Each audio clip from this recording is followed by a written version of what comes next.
इनका हाथ इसके बीचों बीच रहे और सारे फिंगर लॉक रहने चाहिए आपस में, सारे फिंगर्स आपस में लॉक रहने चाहिए और प्रेशर हमेशा यहाँ से लगना चाहिए। आपका ये जो कोहनी है वो हमेशा स्ट्रेट रहना चाहिए, हमेशा स्ट्रेट रहना चाहिए और हमें पूरा शरीर का भार मरीज पे, कोई भी व्यक्ति है उसको पूरा शरीर का भार नहीं देना है, हमेशा हमें स्ट्रेट रहना है। हमारा जो प्रेशर जाना चाहिए हमारे कंधे से, हमारा सिर्फ अपर हाफ की वजन जो है हमारे हाथों से इस हार्ट की तरफ जाना चाहिए, ठीक है। हमें कितने कंप्रेशंस, कितने दबाव देने होते हैं, किसी को जानकारी है? 1 मिनट में कितनी बार हमें दबाव देना चाहिए? 20 से 30। 30 टाइम। हाँ ठीक है। और कोई और किसी को जानकारी है? 20 से 30 बार। 1 मिनट में हमें 100 कंप्रेशंस पर मिनट देने पड़ते हैं, 100 से 120 कंप्रेशंस। लेकिन जहाँ भी आप देखेंगे, यूट्यूब में देखेंगे, कि मेडिकल की किताबों में देखेंगे, कोई डॉक्टर से पूछेंगे, पैरामेडिकल स्टाफ से पूछेंगे, सभी यही बोलेंगे कि 1 मिनट में 60 सेकेंड में 100 कंप्रेशन देने होते हैं, जो इतना ईजी नहीं है, जो इतना सरल नहीं है। तो 100 कंप्रेशंस पर मिनट देने में हमें जो है हमारी खुद की सांस फूलने लगती है। 10-15 बार दबाएंगे ना तो हमें खुद ही CPR की जरूरत पड़ जाएगी, इतना सांस फूलने लगता है। इसीलिए ज़रूरत होती है हमें 2 पर्सन्स की। हम 2 पर्सन्स अगर रहेंगे तो एक पर्सन सांस देगा, दूसरा पर्सन जो है उसको कंप्रेस करेगा। फिर वो जैसे ही 30 कंप्रेशन भाई साहब ने बताया, 30 कंप्रेशंस के बाद आप चेंज हो सकते हैं, या 15 कंप्रेशंस के बाद भी चेंज हो सकते हैं। 15 कंप्रेशंस के बाद आप सांस दीजिए, ये करेंगे, क्योंकि हम कंप्रेस करेंगे तो उससे काम नहीं चलेगा, हमें ब्रीदिंग सांस भी देनी पड़ती है। तो ब्रीदिंग देने में हमें क्या होता है कि कभी कभी लोगों को आपत्ति होती है कि हम माउथ टू माउथ ब्रीदिंग कैसे करें। अपना जो है उससे आदमी के जो व्यक्ति है उसके पूरे मुंह फिंगर को लॉक करके अपनी को गहरी सांस लेके अंदर सांस फूकनी पड़ती है। तो हमारे जो वैसे निकलता तो हमारे शरीर से मैक्सिमम कार्बन डाइऑक्साइड है, लेकिन कुछ % ऑक्सीजन भी जो हमारे ऊपर के नलियों में, फेफड़ों में रह जाते हैं, वो ऑक्सीजन पेशेंट को चले जाते हैं, मरीज को चले जाते हैं। तो उस ऑक्सीजन से काम हो सकता है मरीज को।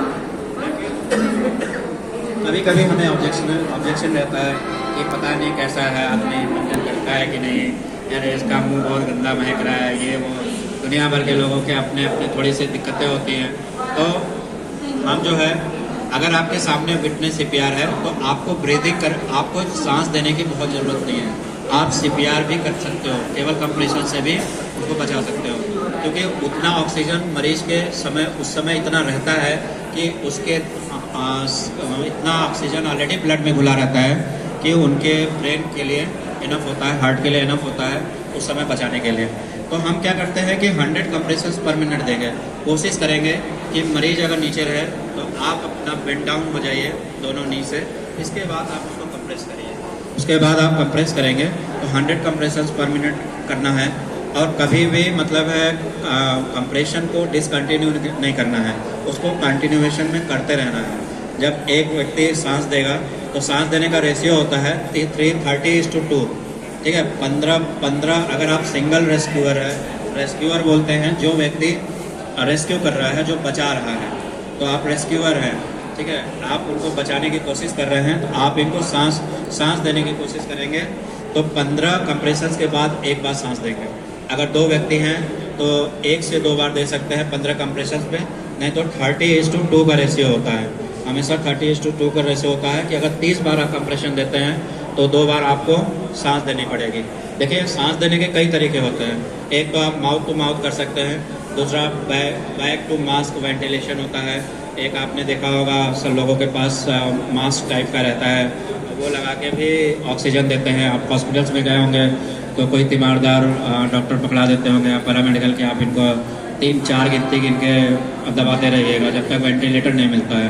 तो मास्क से भी ऑक्सीजन दिया जाता है, ऑक्सीजन सिलेंडर से भी लगा रहता है, उससे भी सांस देते हैं। तो सांस देने के कई तरीके होते हैं, लेकिन वो मैनुअल होता है।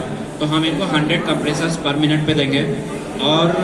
और इसके बाद है, अगर आप देखेंगे तो हो सकता है इनका, अगर आप जो सांस दे रहा है उसको सिर्फ 1 बार या 2 बार देने की ज़रूरत होती है, तो हो सकता है इनका पल्स रिवाइव हो जाए।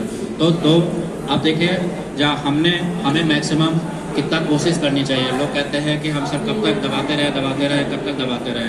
तो मेनली जब आप CPR स्टार्ट कर रहे हैं तो आप एक इम्पॉर्टेंट चीज़ मत भूला करिए, कॉल फॉर हेल्प। जो भी व्यक्ति नज़दीक में है उनको बुलाइए, उनसे मदद लेने की कोशिश करिए, क्योंकि जब आप उनसे मदद लेंगे तो वो आपका लोकल जो भी डॉक्टर्स रहते हैं, एम्बुलेंस रहती है, कॉल फॉर हेल्प उसको बोलते हैं, कॉल फॉर हेल्प। आप हेल्प के लिए बुलाएंगे तो वो 108 एम्बुलेंस रहेगी, वो आ सकती है, जो नियरेस्ट डॉक्टर है वो आ सकता है।